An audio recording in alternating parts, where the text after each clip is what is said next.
పేదవాడి పక్షాన నిలబడతాం, ప్రజా గొంతుకై నినదిస్తాం. వాయిస్ ఆఫ్ వాయిస్లెస్, తెలుగువారి మనస్సాక్షి సాక్షి టీవీ. సాక్షి టీవీ ప్రసారాల కోసం మీ స్థానిక కేబుల్ ఆపరేటర్ని వెంటనే సంప్రదించండి.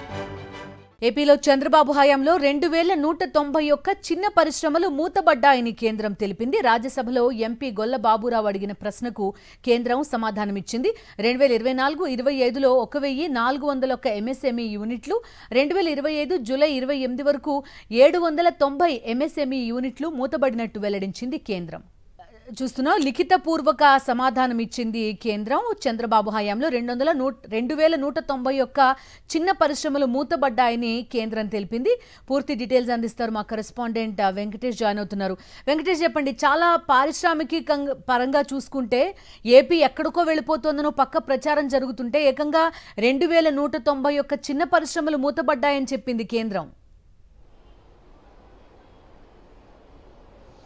ఆంధ్రప్రదేశ్లో చిన్న తరహా పరిశ్రమలన్నీ కూడా గడ్డు కాలాన్ని ఎదుర్కొంటున్నాయని ఈరోజు కేంద్ర ప్రభుత్వం జవాబు చూస్తే క్లియర్గా మనకు అర్థమవుతోంది. చంద్రబాబు నాయుడు అధికారంలోకి వచ్చిన 2024 నుంచి నేటి వరకు మొత్తం 2191 ఎంఎస్ఎంఈలో మైక్రో స్మాల్ మీడియం ఎంటర్ప్రైజెస్ అన్ని కూడా మూతపడినట్లుగా కేంద్ర ప్రభుత్వం వెల్లడించింది. రాజ్యసభలో వైఎస్ఆర్సీపీ ఎంపీ గొల్ల బాబురావు అడిగినటువంటి ప్రశ్నకు కేంద్ర ఎంఎస్ఎంఈ సహాయ మంత్రి శోభా కరంద్లాజే లిఖిత పూర్వక సమాధానం ఇచ్చారు. సో పార్లమెంట్ సాక్షిగా తెలుగుదేశం ప్రభుత్వం చేస్తున్నటువంటి విధానాల వల్ల ప్రజలు గాని అలాగే పరిశ్రమలకు ఎదురవుతున్నటువంటి సంక్షోభాలు అనేవి ఈరోజు సాక్ష్యాధారాలతో బయటపడినటువంటి సందర్భం మనకు కనబడుతుంది. క్లియర్ గా దాదాపు ఈ 2191 ఎంఎస్ఎంఈ యూనిట్లలో 2024-25 మధ్య కాలంలో 1401 యూనిట్లు, అలాగే 2025-26 కేవలం జూలై వరకు మాత్రమే దీన్ని తీసుకున్నారు. దీంట్లో 790 వరకు ఇప్పుడు యూనిట్లన్నీ కూడా డీ రిజిస్టర్ అయినటువంటి విషయాన్ని ఈరోజు కేంద్ర ప్రభుత్వం రాజ్యసభలో వెల్లడించినటువంటి పరిస్థితి.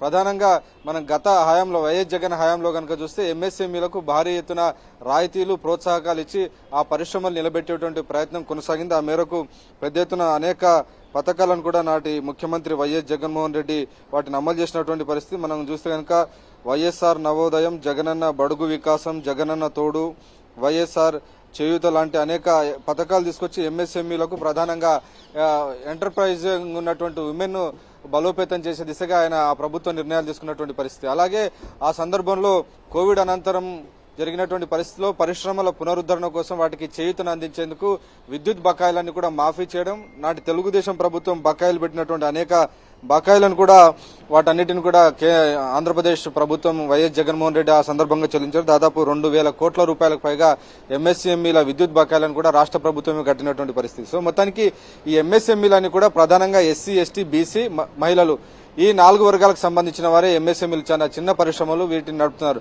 సో అటువంటి పరిశ్రమలకు తగినటువంటి ప్రోత్సాహకాలు, రాయితీలు ఇస్తేనే అవి నిలబడేటువంటి అవకాశం ఉంటాయి, పెద్ద ఎత్తున ఉపాధిని సృష్టించేటువంటి అవకాశం ఉంటుంది. కానీ చంద్రబాబు నాయుడు అధికారంలోకి వచ్చిన తర్వాత ఇప్పటివరకు 2191 ఎంఎస్ఎంఈ యూనిట్లను కూడా యూఆర్పీ అంటే ఉద్యమ్ రిజిస్టర్ పోర్టల్ నుంచి డీ రిజిస్టర్ చేసుకున్నట్టుగా కేంద్ర ప్రభుత్వం స్వయంగా సాక్ష్యాధారాలతో, గణాంకాలతో బయటపెట్టింది. సో చంద్రబాబు అంటే పరిశ్రమలన్నీ కూడా పరిగెత్తుకుంటూ వస్తాయని ఆయన ప్రచారం చేస్తుంటారు. కానీ దానికి భిన్నంగా ఎంఎస్ఎంఈలని కూడా మూతపడుతున్నటువంటి ఒక పరిస్థితి, ఒక సంక్షోభ పరిస్థితి మనకు ఆంధ్రప్రదేశ్ లో కనబడుతోంది. Right Venkatesh, thank you.